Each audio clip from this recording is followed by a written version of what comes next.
తెలంగాణలో fee reimbursement scheme పై ఉన్నత స్థాయి కమిటీ వేసింది. సర్కారు కమిటీని ఏర్పాటు చేస్తూ ఉత్తర్వులు జారీ చేసింది. ప్రైవేటు ఉన్నత విద్యా సంస్థల విజ్ఞప్తితో కమిటీ ఏర్పాటు చేసింది.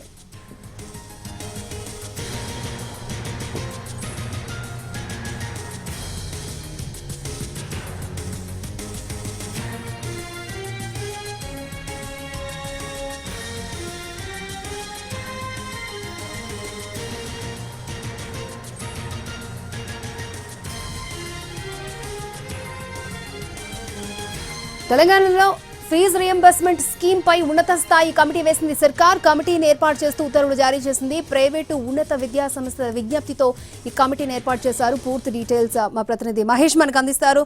మహేష్, ఈ కమిటీ ఏం చేయబోతోంది? అక్షయ, తెలంగాణ ప్రభుత్వం ప్రైవేట్ ఉన్నత విద్యా సంస్థల్లో ఫీజు రీయింబర్స్మెంట్ స్కీమ్ సంబంధించి రిఫార్మ్స్ తీసుకురావడం కోసం ఒక కమిటీని వేయడం జరిగింది. రీసెంట్ గా ప్రైవేటు ఉన్నత విద్యా సంస్థల సమాఖ్యతో జరిగినటువంటి సమావేశంలో డిప్యూటీ సీఎంతో ఈ ఉన్నత విద్యా సంస్థల ప్రతినిధులు చర్చించారు.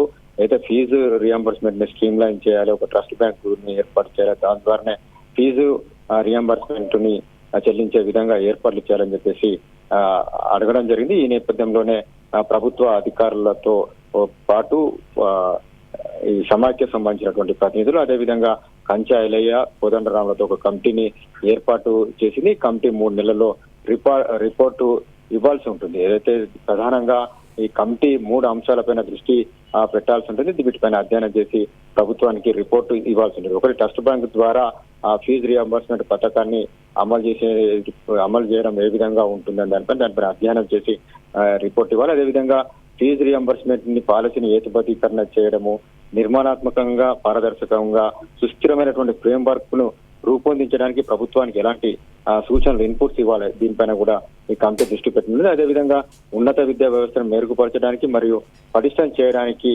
ఏవైతే సలహాలు, సూచనలు ఇవ్వాలనుకుంటుందో ఆ సలహాలు, సూచనలు కూడా ఈ కమిటీ ఇవ్వాల్సి ఉంటుంది. ఈ కమిటీ 3 నెలల్లో తమ యొక్క రిపోర్ట్ ను ఇవ్వాల్సి ఉంటుంది. ఏదైతే ప్రధానంగా గత కొన్ని రోజులుగా ఈ ఫీజు రీయింబర్స్ పథకం ఏదైతే ఉందో, ఈ ఫీజు రీయింబర్స్మెంట్ పథకం లో అక్రమాలు జరుగుతున్నాయి, అనర్హులకి ఫీజు రీయింబర్స్మెంట్ పథకం అందుతుందనేటువంటి ఆరోపణలు వచ్చినటువంటి నేపథ్యంలో ప్రభుత్వం దీన్ని స్ట్రీమ్ లైన్ చేయాలని చెప్పేసి గత కొన్ని రోజులుగా భావిస్తుంది. ఇందులో ఈ నేపథ్యంలోనే ప్రైవేటు ఉన్నత విద్యా సంస్థలు కూడా దీన్ని స్ట్రీమ్ లైన్ చేయాల్సినటువంటి అవసరం ఉంది. వీటి హేతుబద్ధీకరణ కొరకి ఒక కమిటీని ఏర్పాటు చేయాలి, తాము కూడా అందులో ప్రతినిధులు ఉండే విధంగా చూడాలని చెప్పేసి డిప్యూటీ సీఎంతో జరిగినటువంటి చర్చల్లో వాళ్ళు చెప్పడం జరిగింది. ఈ నేపథ్యంలో ఈ కమిటీని వేశారు. ఈ కమిటీ 3 నెలల్లో నివేదిక ఇస్తుంది. అయితే మరొక వైపు ప్రైవేటు ఉన్నత విద్యా సంస్థలు బంద్ లో పాల్గొంటున్నాయి, బంద్ కొనసాగుతున్నాయి. ఫీజు రీయింబర్స్మెంట్ లో ఏదైతే ప్రభుత్వం తాము ఒప్పుకున్న మేరకు నిధులు విడుదల చేయాలని చెప్పేసి అవి డిమాండ్ చేసినటువంటి నేపథ్యంలో